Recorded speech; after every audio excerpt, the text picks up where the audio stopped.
उत्तर प्रदेश में लव जिहाद के बढ़ते मामलों के बीच मुख्यमंत्री योगी आदित्यनाथ ने जौनपुर में ऐसे अपराध में शामिल लोगों को चेतावनी दी है। मुख्यमंत्री आदित्यनाथ ने कहा कि ऐसे लोग राम नाम सत्य की यात्रा के लिए एकदम तैयार रहें।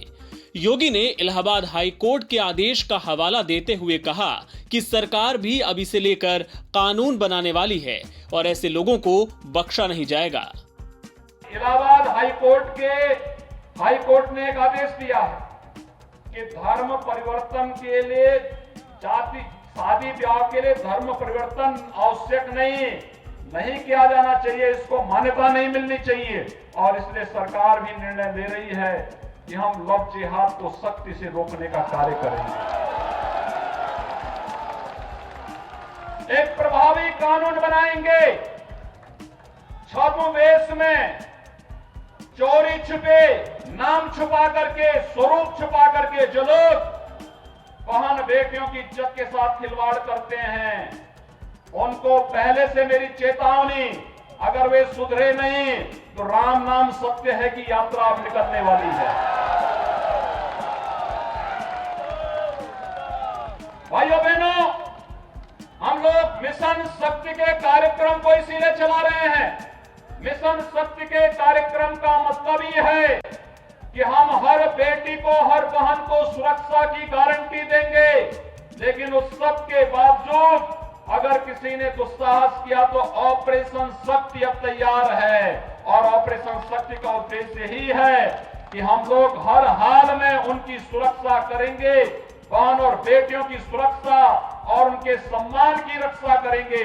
और इसी दिशा ऑपरेशन शक्ति के इस कार्यक्रम को आगे बढ़ाने के साथ जो हम चल रहे हैं, न्यायालय के आदेश का भी पालन होगा और बहन बेटियों का भी सम्मान होगा। बिहार में दूसरे चरण के मतदान से पहले सियासी वार पलटवार तेज हो चले हैं। शनिवार को महागठबंधन के मुख्यमंत्री पद के उम्मीदवार तेजस्वी यादव ने बीजेपी और जेडीयू पर हमला बोलते हुए पढ़ाई, कमाई, सिंचाई और दवाई को बिहार के असली मुद्दे बताया। उन्होंने कहा कि एनडीए के नेता इस पर बहस क्यों नहीं करते। पढ़ाई, कमाई, सिंचाई, ये जो है असल मुद्दे हैं। और दवाई, पढ़ाई, कमाई, दवाई, सिंचाई, इस पे नीतीश कुमार जी नहीं बोलते, गरीबी पे नहीं बोलते, भूखमरी पे नहीं बोलते। कौन सी बातें, कहाँ की बातें जिसकी आज कोई ज़रूरत नहीं है, वैसी बातें वो कह रहे हैं। हम वर्तमान और भविष्य की चिंता कर रहे हैं, बेहतर बनाने की कोशिश कर रहे हैं। और उनको जो है इतिहास के जो बासी पन्ने हैं उसी में उनको बातें रखनी है, तो उनको मुबारक हो। लेकिन वो बताए ना, रोजगार पे क्यों नहीं बोलते, बेरोजगारी पे, कारखाने पे क्यों नहीं बोलते, महंगाई पे क्यों नहीं बोल रहे। तो इन सारे मुद्दों पे उनको बोलना चाहिए, बताना चाहिए कि उनके 15 साल में बिहार बदहाल क्यों हुआ। नीति आयोग के रिपोर्ट में क्यों सबसे फिसड्डी राज्य जो है वो बिहार है, इस पे उनको बोलना चाहिए। जेपी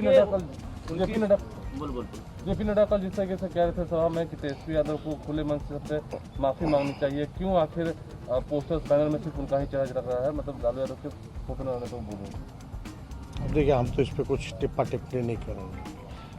हम तो नहीं जा रहे हैं किसी को टिप्पा टिप्पणी करने। हम तो काम की बात कर रहे हैं, बेरोजगारी की बात कर रहे हैं, पढ़ाई लिखाई की बात कर रहे हैं, दवाई की बात कर रहे हैं, सुनहरे बिहार की भविष्य की बात कर रहे हैं। बिहार विधानसभा चुनाव में प्रचार के दौरान मंच गिरने की घटनाएं लगातार सामने आ रही हैं। शनिवार को जन अधिकार पार्टी के राष्ट्रीय अध्यक्ष पप्पू यादव मुजफ्फरपुर के मिनापुर विधानसभा क्षेत्र में चुनावी सभा को संबोधित कर रहे थे। इसी दौरान अचानक मंच टूटकर गिर पड़ा। पप्पू यादव भी बैलेंस नहीं बना सके और नीचे गिर पड़े। मंच और पूरा टेंट ही इससे ध्वस्त हो गया। कोई गरीब को पैसा नहीं लगा, ये पप्पू यादव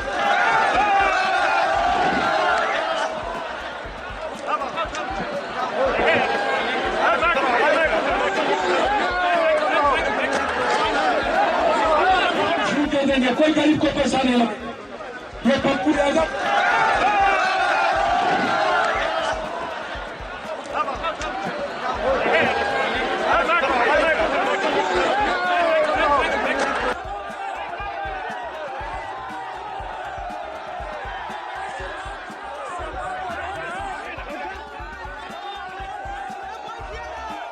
कोई गरीब को पैसा नहीं लगे। ये पप्पू यादव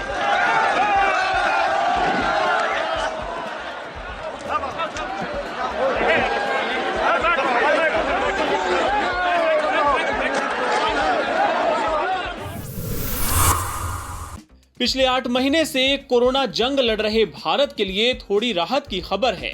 सितंबर के मध्य में पीक पर पहुंचने के बाद देश में कोरोना महामारी का ग्राफ अब 50% नीचे आ गया है। ये इस मायने में भी अहम है क्योंकि कोरोना के पीक के समय भी केस और मौतों में उछाल के मुकाबले गिरावट ज्यादा तेजी से दर्ज हुई है। अगर पिछले 7 दिन का औसत निकाला जाए तो देश में 47,216 केस रोजाना सामने आ रहे हैं। ये 17 सितंबर के कोरोना पीक वाले आंकड़े का तकरीबन आधा है। इसे ऐसे समझिए कि जब कोरोना के फैलने की दर सबसे ज्यादा थी, उसके मुकाबले पिछले एक हफ्ते से 50% कम मामले सामने आ रहे हैं। 19 सितंबर को जब कोरोना पीक पर था तब 1176 मौतें रिपोर्ट हुई थी। वहीं अक्टूबर के आखिर में मौतों का आंकड़ा इससे 50% घटकर 543 पर पहुंच गया।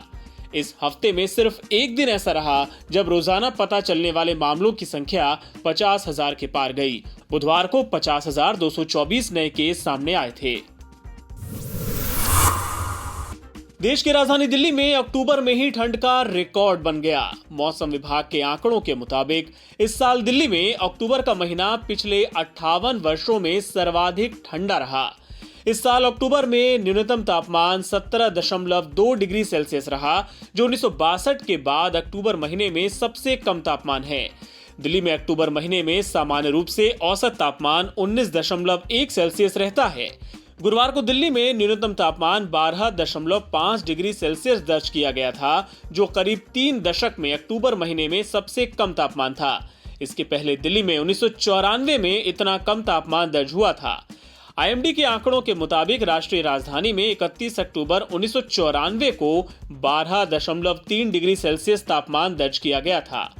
आईएमडी ने बताया कि साल के इस समय सामान्य तौर पर न्यूनतम तापमान 15 से 16 डिग्री सेल्सियस रहता है। मौसम विभाग के मुताबिक अब तक का सबसे कम तापमान 31 अक्टूबर 1937 को 9.4 डिग्री सेल्सियस दर्ज किया गया था।